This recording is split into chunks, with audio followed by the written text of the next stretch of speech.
Morning to all.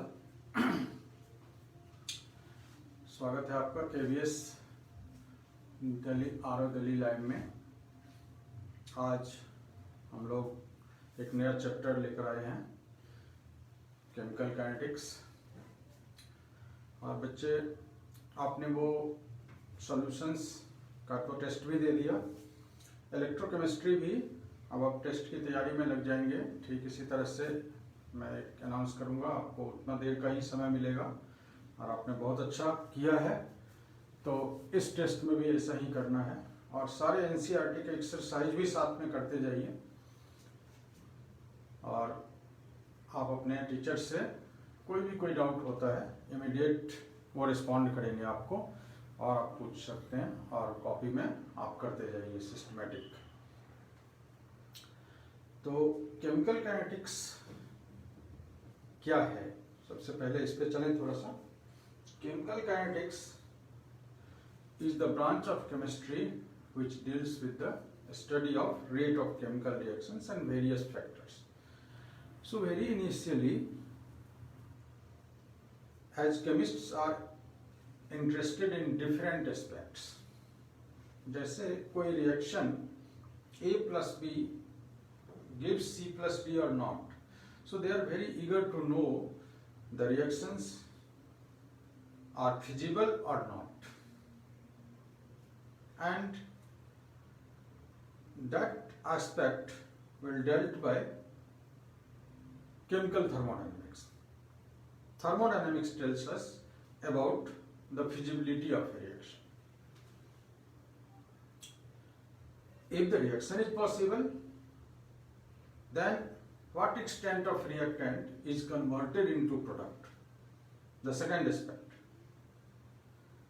So by knowing the value of equilibrium constant,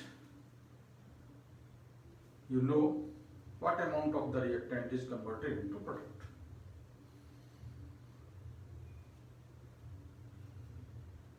But the third aspect, that is how a reaction is fast or how a reaction is slow, for this topic thermodynamics is totally silent about that.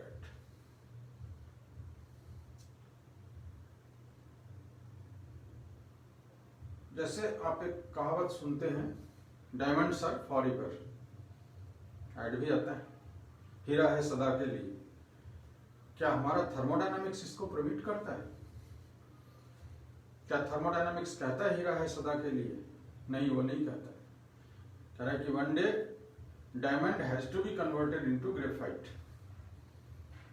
तो फिर लोग ऐसा क्यों बोलते हैं? Thermodynamics तो ऐसा नहीं बोलता।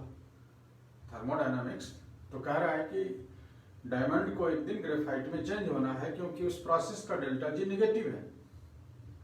फिर क्यों?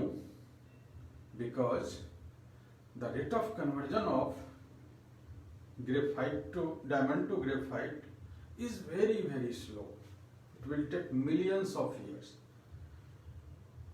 तो इसलिए लोग कहते हैं कि हीरा है सदा के लिए, क्योंकि रेट ही बहुत स्लो है, बहुत कई सारे पीढ़ियां गुजर जाएगी तब तक वो हीरा रहेगा। तो लोग सोचते हैं एकदम सही है। तो on the basis of these aspects,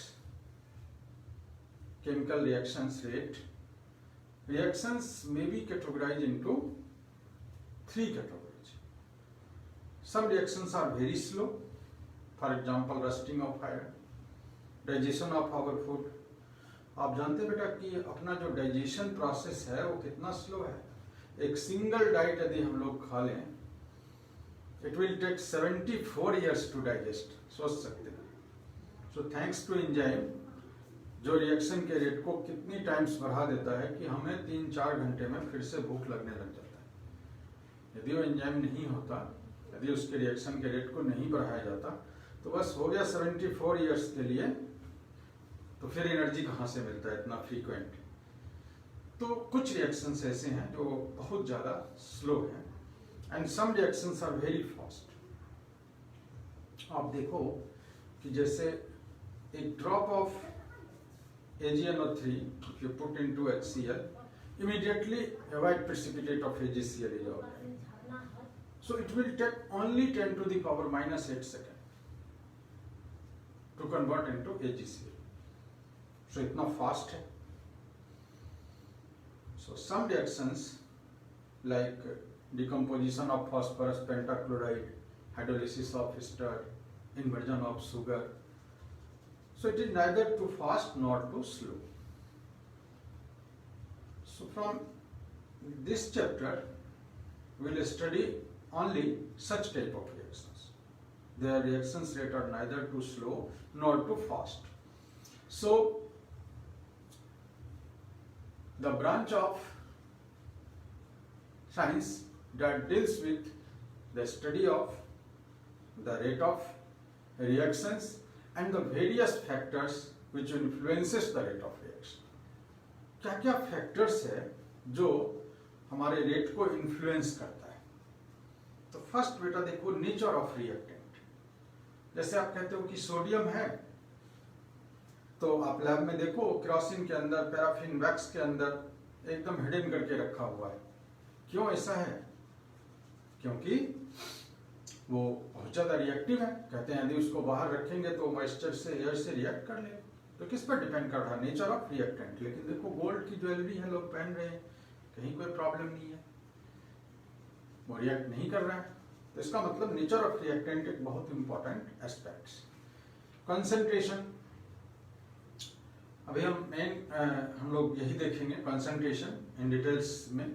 तो यदि हमारा कोई एक्वस सोल्यूशन का फॉर्म है तो हम कंसंट्रेशन, यदि कोई गैसियस रिएक्शन है तो प्रेशर. टेम्परेचर बढ़ाने से देखते हैं कि कोई रिएक्शन फास्ट हो जाता है, टेम्परेचर कम करने से रिएक्शन का रेट स्लो हो जाता है. जैसे देखो खाना हम जल्दी पकाना चाहते हैं तो प्रेशर कुकर यूज करते हैं. प्रेशर कुकर यूज करके हम टेम्परेचर बढ़ा देते हैं और खाना हमारा जल्दी पक जाता है. लेकिन उस पके हुए खाने को हम सोचते हैं नहीं हम तो रात में भी खाएंगे उसको, तो क्या करें? रूम टेम्परेचर पर रखेंगे तो स्पॉइल हो जाएगा, उसका ऑक्सीडेशन हो जाएगा.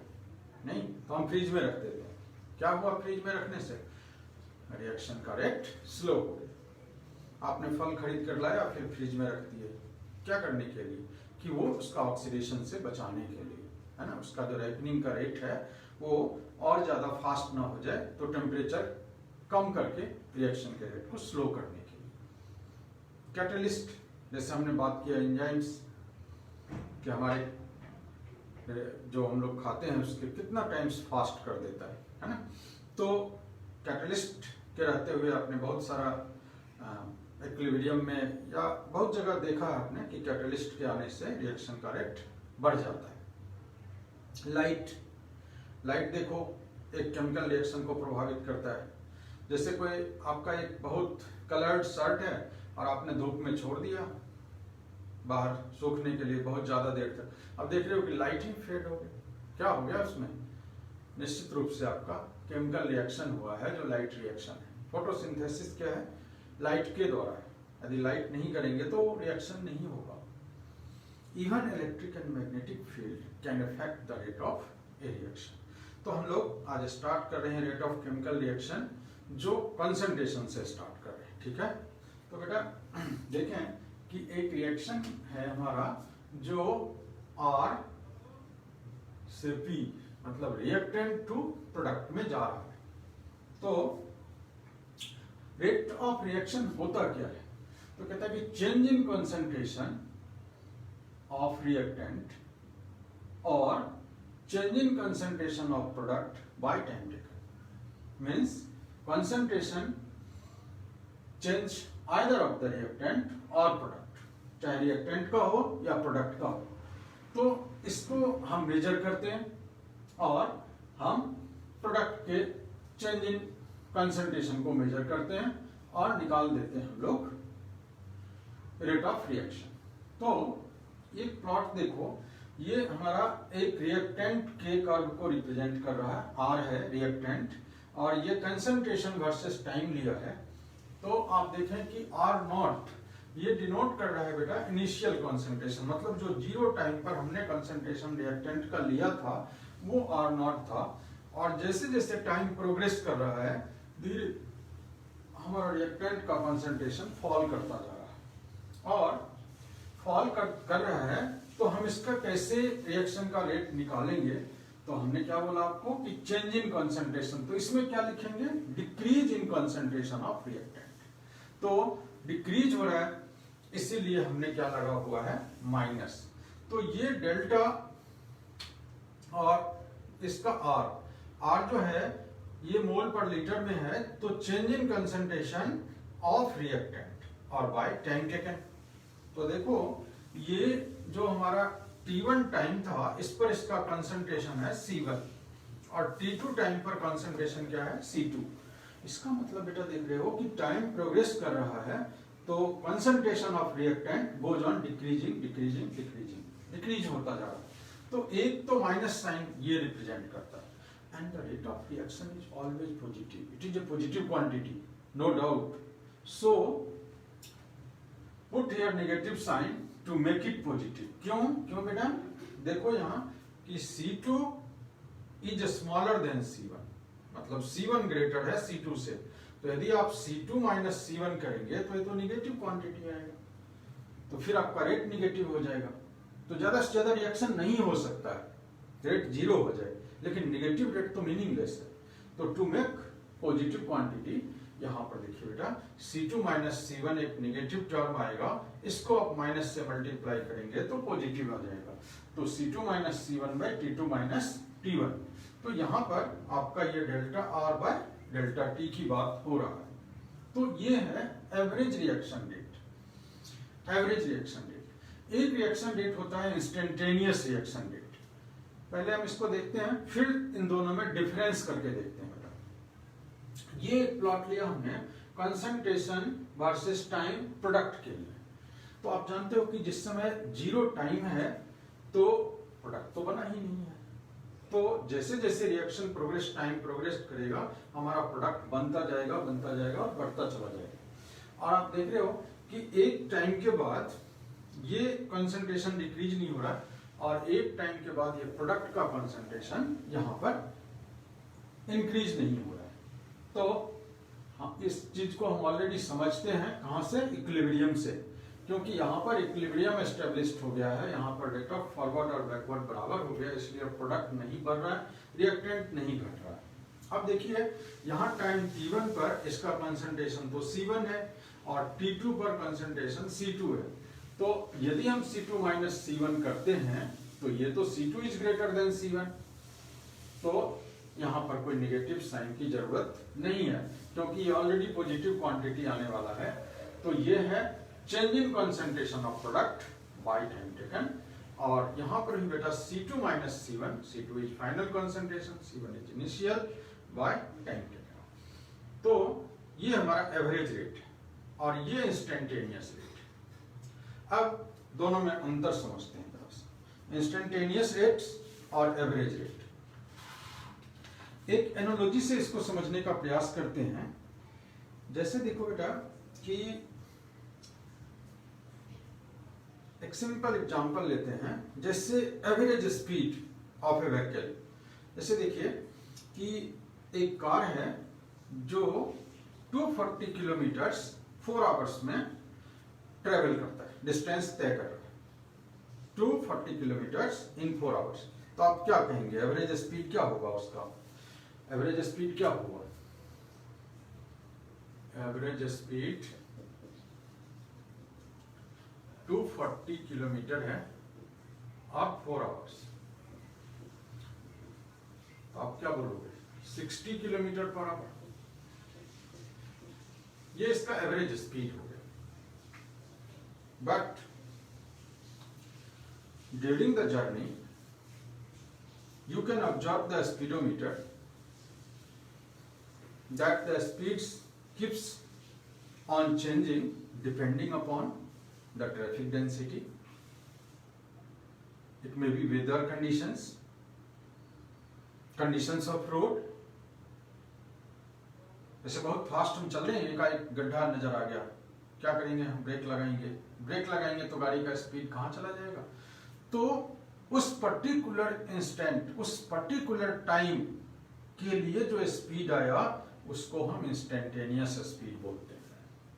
तो देखो एवरेज में क्या था कि एक लार्ज इंटरवल ऑफ टाइम था, लेकिन इंस्टेंटेनियस में क्या है कि बस उसी टाइम की बात कर रहे हैं, मतलब हम टाइम में कोई गैप नहीं है बहुत ज्यादा, बस जो क्षण हमने देखा उसी क्षण देख रहे हैं कि अच्छा कभी तो 60 किलोमीटर पर आवर पे जा रहा है, कभी वो 120 भी हो रहा है, कभी वो 10 किलोमीटर पर आवर भी आ रहा है। तो ये जो स्पीडोमीटर पर जो आप टाइम देख रहे हो एक पर्टिकुलर इंस्टेंट में देख रहे हैं, उसको हम इंस्टेंटेनियस रेट कहते हैं। तो अब आप इसको इससे समझो।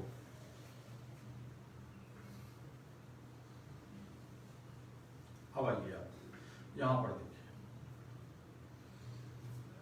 कि ये जो था हमारा, जैसे ये हमारा मान लीजिए कि 10 है, ये 15 है, तो ये 10 मिनट पर कितना, 15 मिनट पर कितना, तो मतलब change in time delta T 5 minute के डिफरेंस पे देखना चाहते हैं आप, मतलब एक टाइम इंटरवल आपने ले लिया 5 मिनट, तो यहाँ पर मोल पर लीटर पर मिनट जो आएगा तो ये 5 मिनट के अंदर चेंज आएगा।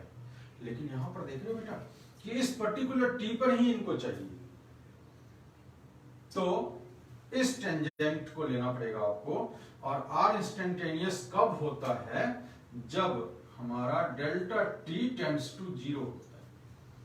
तो दोनों में डिफरेंस देखो कि आप यहां पर डेल्टा वर्ड यूज कर रहे हैं, यहां पर हम dt यूज कर रहे हैं, यहां पर भी हम डेल्टा यूज कर रहे थे, यहां पर हम d यूज कर रहे हैं। तो मतलब वेरी वेरी स्मॉल चेंज के लिए इस एब्रिविएशन सिंबल को बदलते हैं। तो when delta t tends to 0, average rate becomes instantaneous rate। ये बहुत ज्यादा डिफरेंस नहीं है। ठीक यहाँ भी देखो कि ये जो हमारा टेंजेंट है यहाँ पर dp by dt और ये स्लोप के इक्वल होता है ना, यहाँ पर माइनस स्लोप आ रहा है, ऐसा है स्लोप, और यहाँ पर पॉजिटिव स्लोप है। तो इस तरह से हम एवरेज रेट और इंस्टेंटेनियस रेट में डिफरेंशिएट कर सकते हैं।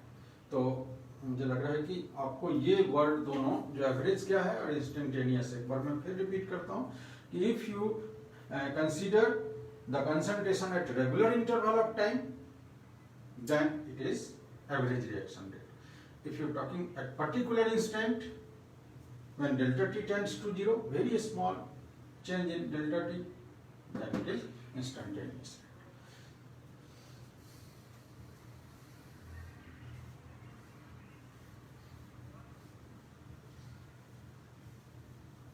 अब हम लोग इसका यूनिट देखें जरा।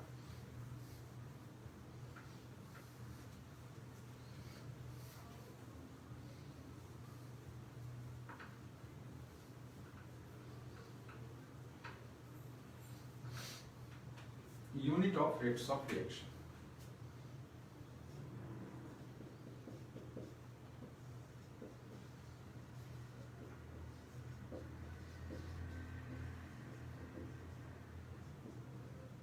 यहां पर कंसंट्रेशन था तो किस में ले रहे थे हम लोग, मोल पर लीटर, और नीचे क्या लेंगे, टाइम। टाइम अपने हिसाब के से लेंगे हम लोग,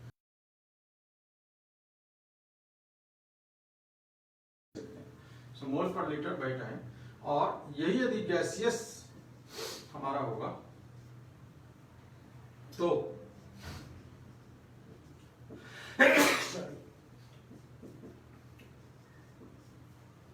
एटमॉस्फेयर बार में हम चेंज लेंगे। तो इस तरह से यूनिट ऑफ रिएक्शंस हम लोग लिख सकते हैं। अब एक किसी रिएक्शन को कैसे रिप्रेजेंट करेंगे आप रेट ऑफ रिएक्शन में, if the stoichiometric coefficient are different.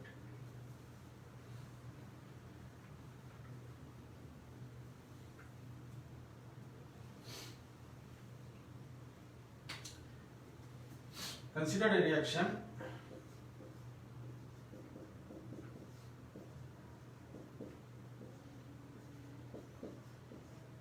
two NO2 gas।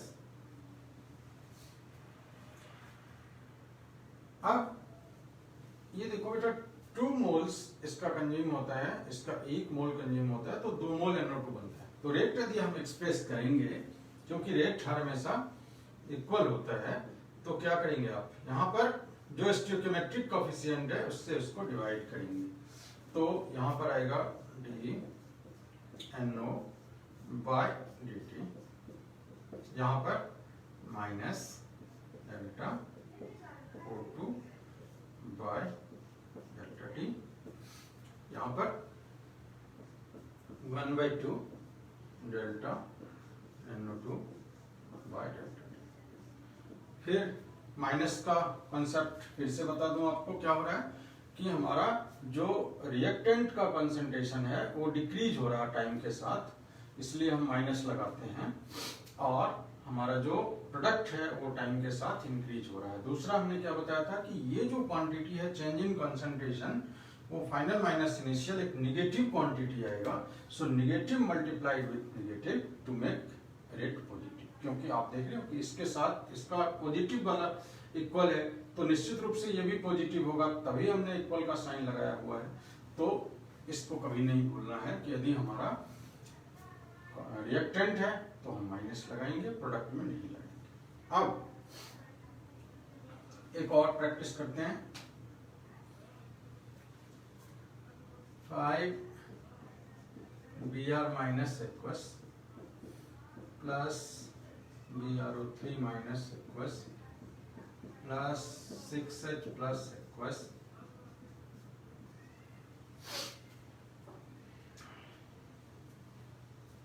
Br2 aqueous plus 3H2O liquid.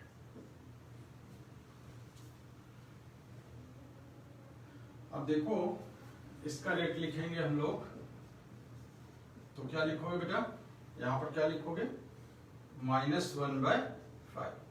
5 इसका स्टोइकियोमेट्रिक कोएफिशिएंट, यहां पर Br माइनस बाय, यहां क्या लिखेंगे हम लोग, 1 स्टोइकियोमेट्रिक कोएफिशिएंट है,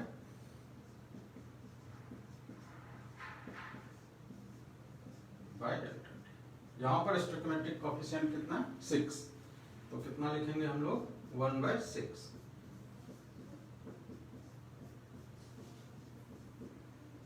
अब प्रोडक्ट में आ गए हम लोग, तो अब माइनस नहीं लगाएंगे, बाय डेल्टा टी।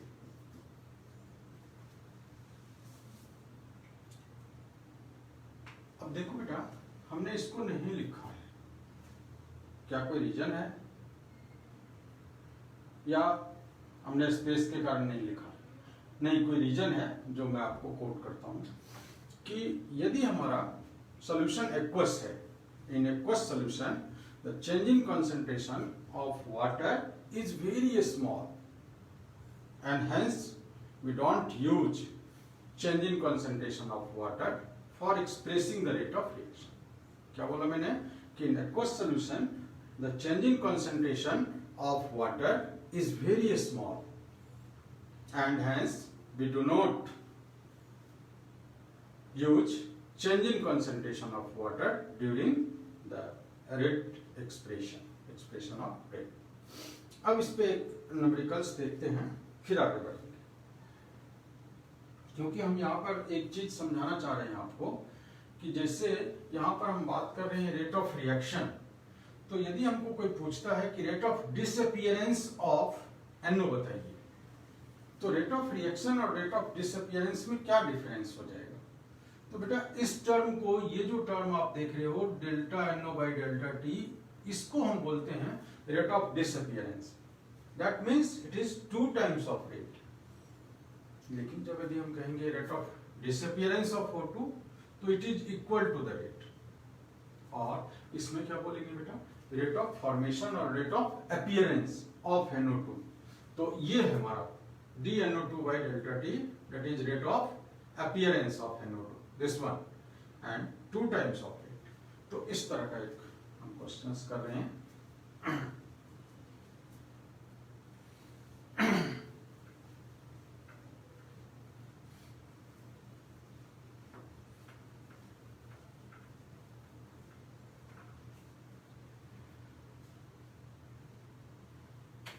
क्वेश्चन है decomposition of N2O5, decomposition of N2O5 has been studied by monitoring the concentration of N2O5 in the solution. Initially the concentration of N2O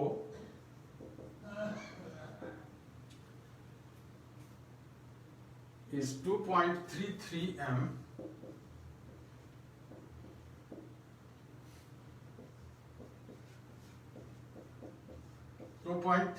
m.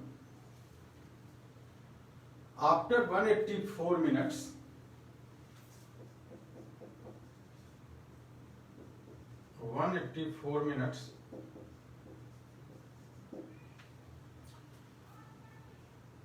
it is reduced to 2.08.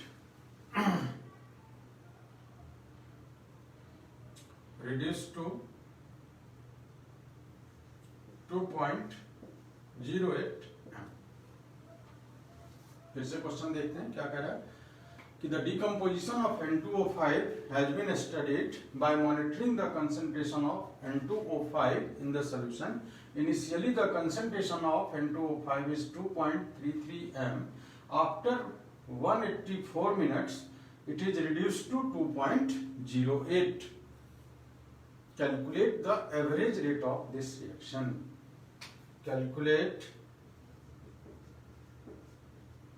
average rate of this reaction and also calculate rate of production of NO2. Rate of production of NO2. दोनों चीज निकालो. Rate लिख के देखते हैं बेटा हम लोग. क्या लिखोगे? माइनस बैलेंस हो गया 2N2O5 तो minus half delta N2O5 by delta T. तो फाइनल माइनस इनिशियल करते हैं हम लोग. फाइनल कौन सा बेटा? ये. तो माइनस हाफ 2.08. इनिशियल कौन सा है? 2.33. और एक्सचेंज होने में कितना समय लगा? 184. ये यूनिट क्या है बेटा? मोल पर लीटर. ये यूनिट क्या है? मिनट.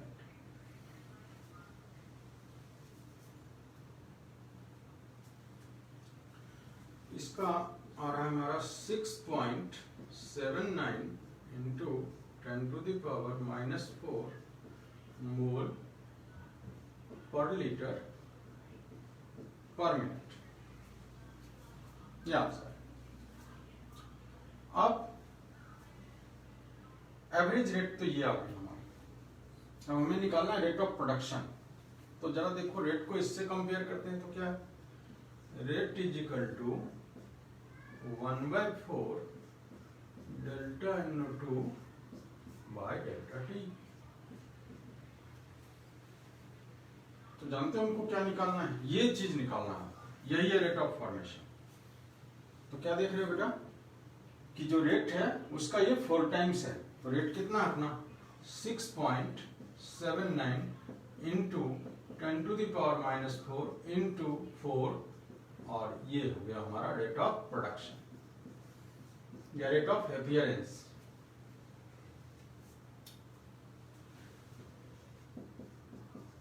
टू 10⁻³ मोल पर लीटर पर. फिर से एक बार देख लेते हैं question.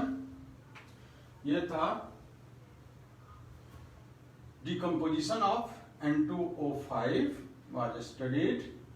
So the initial concentration of N2O5 is found to be 2.33 m and after 184 minutes it is reduced to 2.08 m.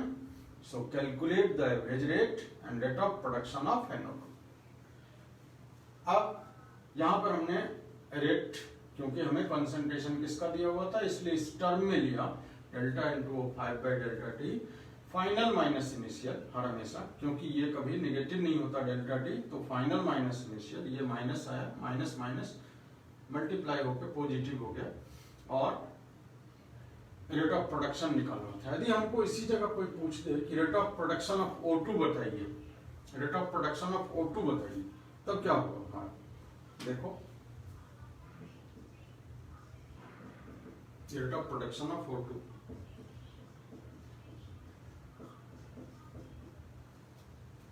तो यही हमारा रेट, क्योंकि यहाँ पर जब भी कोई स्टोइकोमेट्रिक कोफिशिएंट नहीं होगा, 1 होगा, तो जो रेट होगा वही उसका अपीयरेंस और डिसअपीयरेंस होगा। तो मुझे लग रहा है कि ये अच्छी तरह से आप समझ गए होंगे कि रेट ऑफ अपीयरेंस और रेट ऑफ डिसअपीयरेंस क्या होता है। जैसे आप कैलकुलेट करके देख लो, rate of disappearance of N2O5 क्या होता है।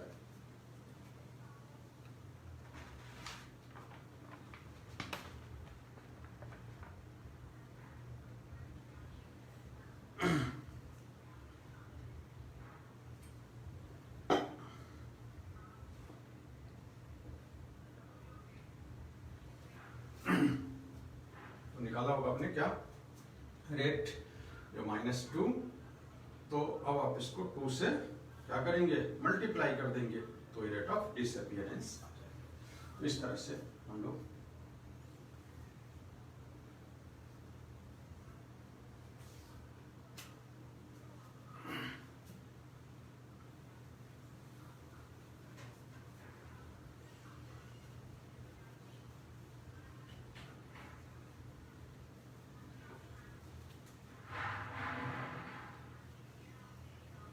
और न्यूमेरिकल्स ले लेते हैं। The concentration of A reactant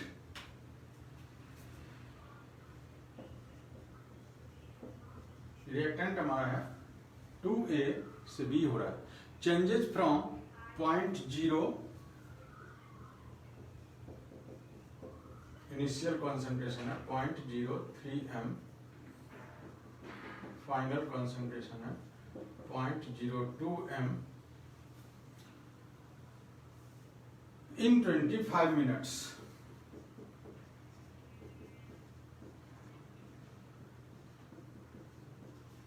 In 25 minutes.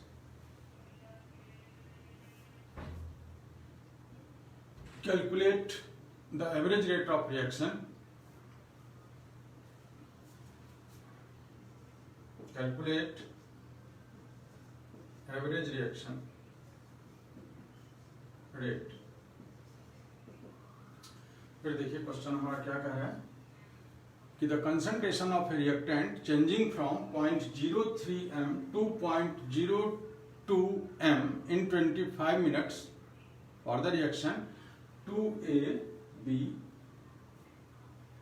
Calculate the average rate of the reaction.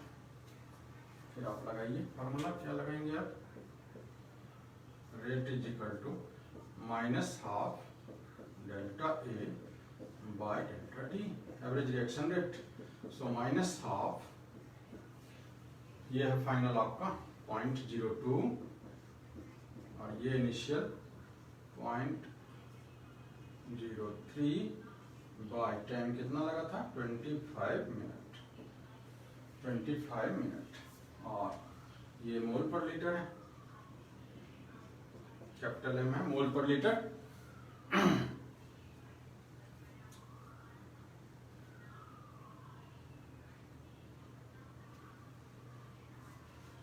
So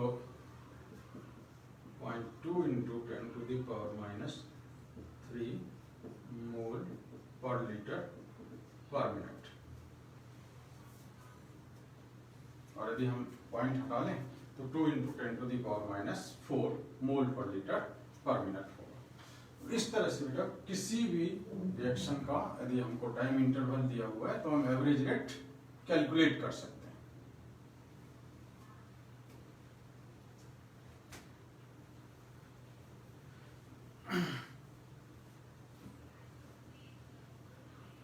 Next,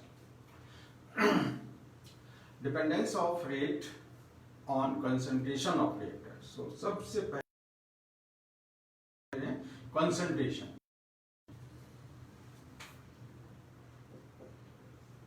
effect of concentration।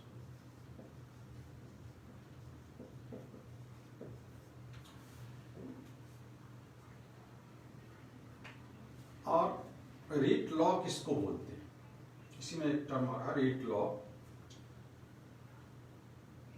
तो आप देखेंगे कि जैसे जैसे कंसंट्रेशन हमारा कम होता जाता है रिएक्टेंट का, तो यहाँ पर यदि जैसे स्लोप हमने लगाया था, तो देखेंगे धीरे धीरे धीरे धीरे रिएक्शन का रेट भी कम होता चला जा रहा है। तो ये कंसंट्रेशन पर इफेक्ट करता है, क्योंकि कंसंट्रेशन जितना ज्यादा होगा, दो थ्योरी इसके लिए है कि जो कोलाइजेंस थ्योरी है, यदि नंबर ऑफ मॉलिक्यूल्स ज्यादा कोलाइड करेंगे तो वो रिएक्शन के रेट को बढ़ाएगा। तो इसलिए जो हमारा देखिए गैसियस रिएक्शंस का रेट और जो हमारा लिक्विड का रिएक्शंस का रेट सॉलिड से बहुत ज्यादा फास्ट होता है, इसलिए कि उनकी जो मिक्सिंग होती है, उनका जो कोलाइजेंस होता है बहुत ज्यादा होता है। तो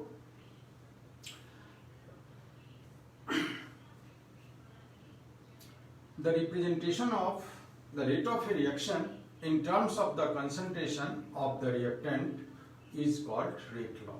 इसी को हम बोलते हैं rate law. So the rate law for a given reaction has to be established by experimental study of the rate of reaction over a wide range of concentration. So the rate law does not depend upon the stoichiometry of the reaction. जो rate law हमारा होता है वो stoichiometry पर depend नहीं करता है। जैसे मैंने बोला कि एक हमारा एक रिएक्शन है A प्लस B, ये प्रोडक्ट्स में चेंज हुआ और सपोज करिए कि इसका स्टोइकियोमेट्रिक कोएफिशिएंट A, इसका B। तो यदि हम इसका रेट लॉ लिखते हैं तो it is directly proportional to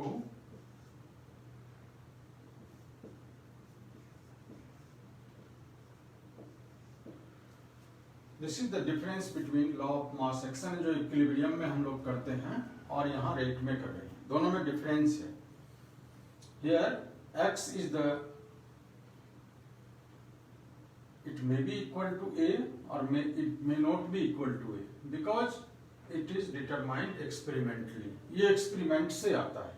Similarly, y is may be equal to B or it may not be. तो यहाँ पर जो आपका ये एक्सपोनेंट है, जो पावर है, उसको हम ऑर्डर ऑफ रिएक्शन भी बोलते हैं, और इससे किस तरह से कंसंट्रेशन से ये इफेक्ट होता है, तो रेट उस तरह से इफेक्ट होगा। It is not only on the stoichiometric coefficient. तो यहाँ पर यदि हम लेते हैं बेटा rate is equal to k e to the power x b to the power y. So here k is proportionality constant is called rate constant, or sometimes it is also called specific reaction rate. Why specific reaction rate? क्योंकि आपका r is equal to k हो जाएगा कब? When A is equal to B is equal to 1m. यदि आपने लिया तो ये हमारा क्या हो जाएगा कि when the molar concentration of reacting species is A and B equal to 1m, 1 molar concentration, then it is called rate. That's why it is also called specific reaction rate. तो कभी यदि आपको ये टर्म आता है specific reaction rate, it is also constant. ये constant होता है।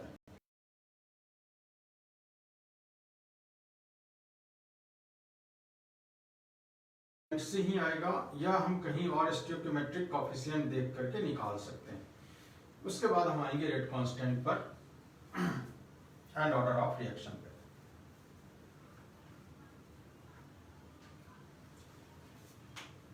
जैसे एक रिएक्शन है मिथाइल ब्रोमाइड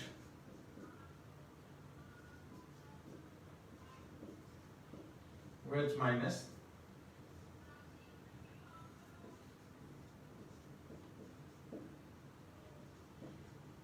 प्लस या माइनस, एक रिएक्शन है, इसका रेट जो एक्सपेरिमेंट बता रहा है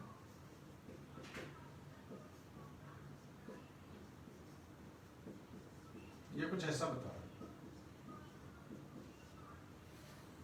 कि इनका जो स्टोइकियोमेट्रिक कोएफिशिएंट 1 और 1 है, मतलब दोनों ही टर्म के 1 पावर 1 से हम इसका रेट बता रहे हैं। एक्सपेरिमेंट डाटा ये बताता है।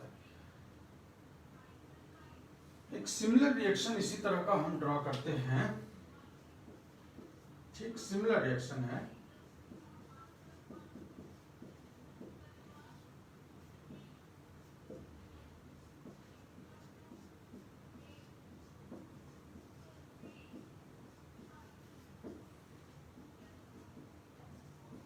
देखिए ये भी एक सब्स्टिट्यूशन रिएक्शन है, यहां भी उसी तरह का रिएक्शन हुआ है कि ब्रोमाइड, लेकिन आप जानते हैं इसका रेट जो आ रहा है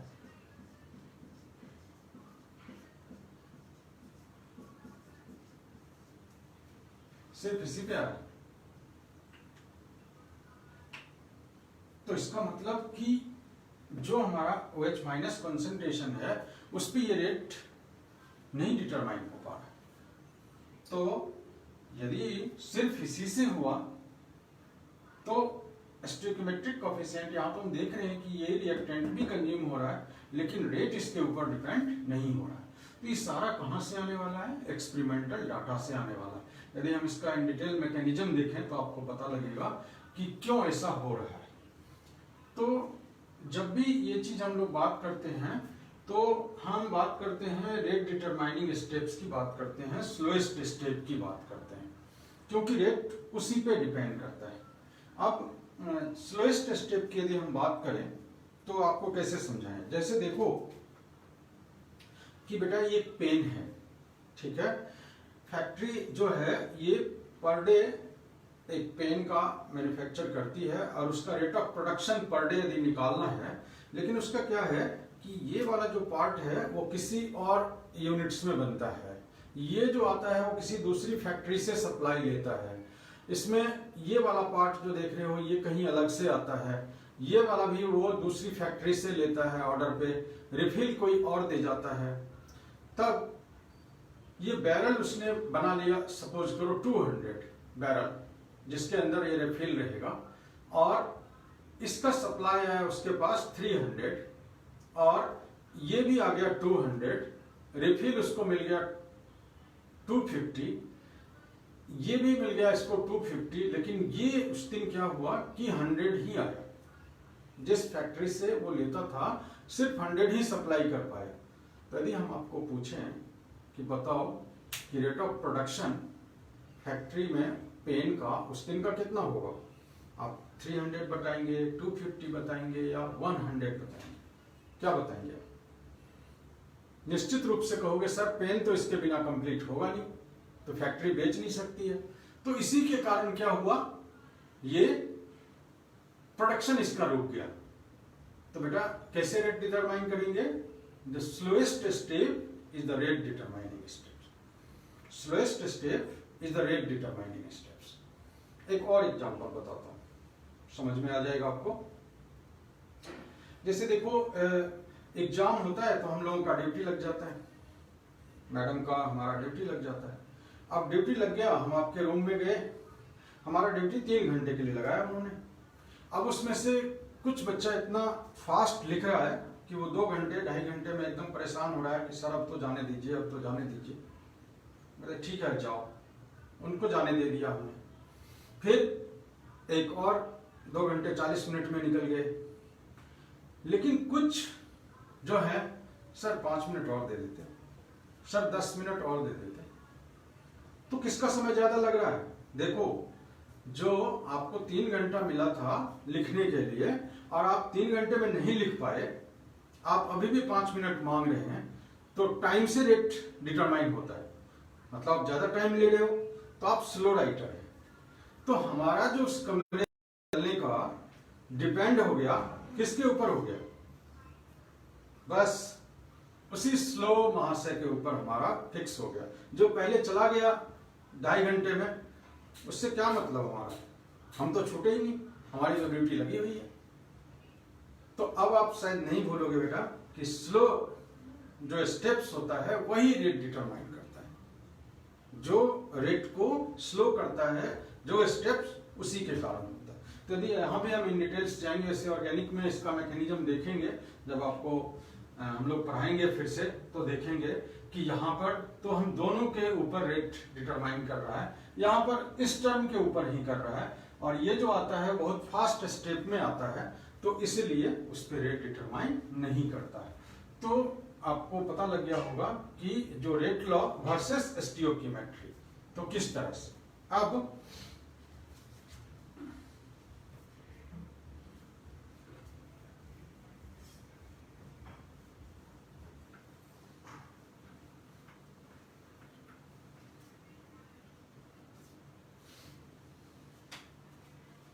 एक और इक्वेशन देख लेते हैं।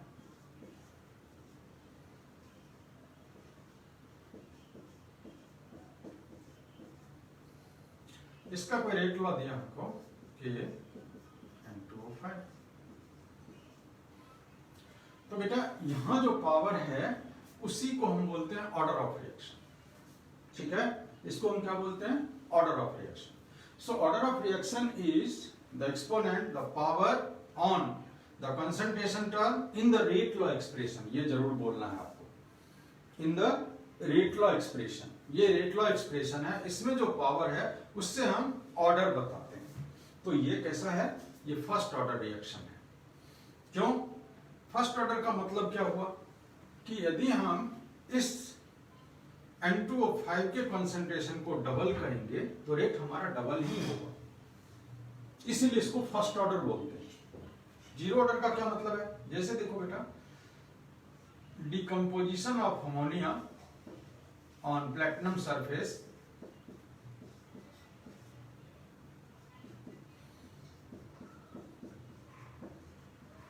on platinum surface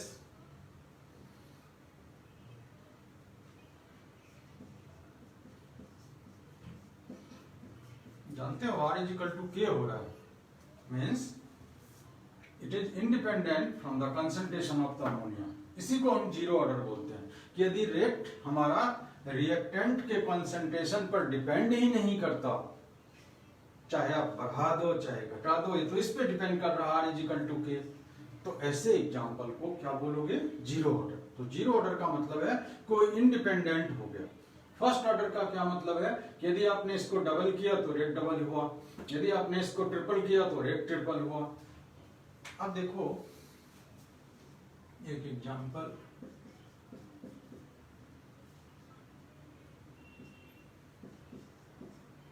gas plus cyclic gas, इसका एक्सपेरिमेंटल क्या बोल रहा है, R is equal to K H की पावर 2। देखो ये सेकेंड ऑर्डर है, इसका मतलब कि यदि आपने यहां पर डबल किया इसका रेट, तो रेट तो 4 टाइम्स हो जाएगा, रेट 4 टाइम्स हो जाएगा। तो इस तरह से आप देखते हैं कि ये जो ऑर्डर ऑफ रिएक्शन होता है, it may be zero, it may be first, it may be second, third और इवन फ्रैक्शनल ऑर्डर। तो ऑर्डर फ्रैक्शनल भी हो सकता है। For example decomposition of acetaldehyde,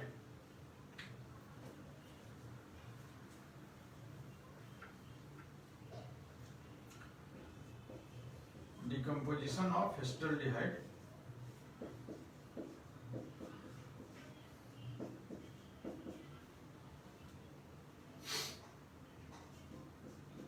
fractional order है। तो ये सब एक्सपेरिमेंट से आता है, जो हम लोग इनिशियल रेट मेथड में सीखेंगे। निकालने का बहुत सारा मेथड है, जिससे हम सीखेंगे ऑर्डर ऑफ रिएक्शन कैसे आता है।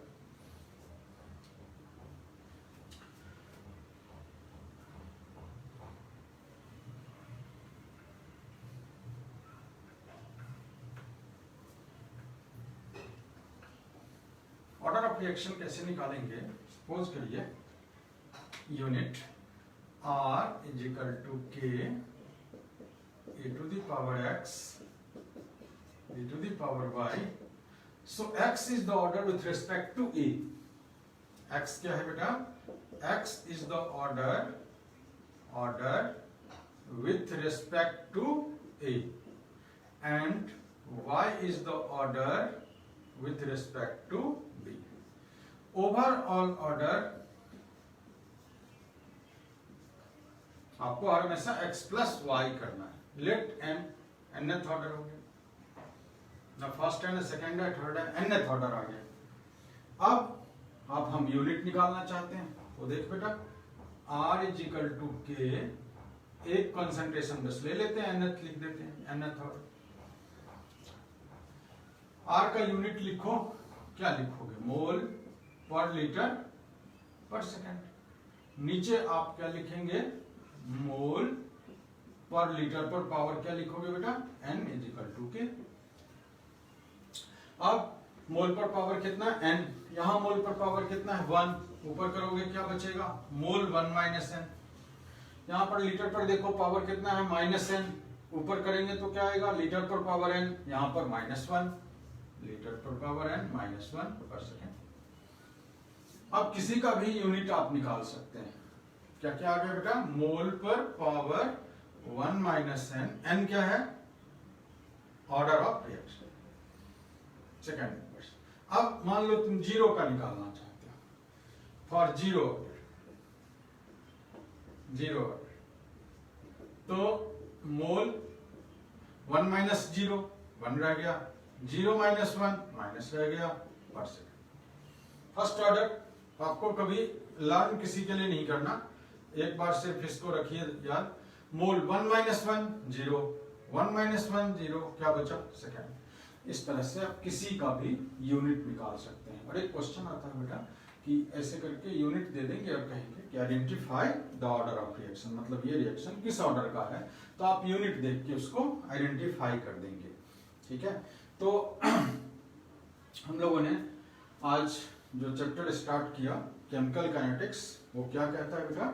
ये ब्रांच किसके लिए स्टार्ट किया गया केमिस्ट्री में? खास करके आपका जो जेई मेन है, अपना सीबीएसई में तो जो 5 मार्क्स इसको अलॉट है वही है, लेकिन एडवांस और इसके लिए बहुत ज़्यादा क्वेश्चंस इससे बनते हैं और फिक्स्ड क्वेश्चन बनते हैं नीट वगैरह में, तो इसलिए इसको ध्यान रखना है। और नीट का लेवल तो अपना एनसीईआरटी का ही लेवल है, आराम से इसको कर सकते हैं। तो branch of science which deals with the study of reaction rate and the various factors which influences the rate of reaction।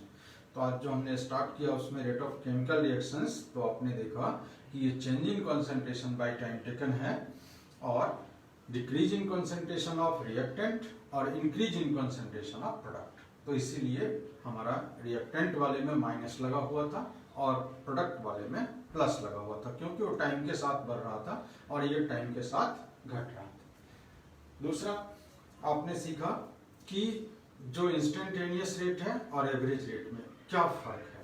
तो यदि एक रेगुलर इंटरवल ऑफ टाइम ले रहे हैं, अप्रिसिएबल टाइम इंटरवल है, तो उसको हम एवरेज रेट कहते हैं, और एक पर्टिकुलर इंस्टेंट की बात करते हैं तो हम इंस्टेंटेनियस रेट कहते हैं। उसके बाद हमने एक रेट लॉ एक्सप्रेशन लिया था कि रेट लॉ एक्सप्रेशन एक मैथमेटिकल रिलेशन है किसके बीच? रेट और कंसंट्रेशन टर्म के बीच, इसको हम रेट लॉ एक्सप्रेशन कहते हैं। और ये जो आप देख रहे हैं इसका एक्सपोनेंट, ये ऑर्डर ऑफ रिएक्शन बोलते हैं इस पर्टिकुलर रिएक्टेंट के लिए, और y is the order with respect to b, और यदि ओवरऑल करना हुआ तो x plus y nth order. तो इस तरह से हमने यूनिट ऑफ रेट कांस्टेंट निकालना सीखा। और क्वेश्चन बॉक्स में जाइएगा, असाइनमेंट देखिएगा, आपको करना है और सबमिट करना है। Thank you, have a nice day.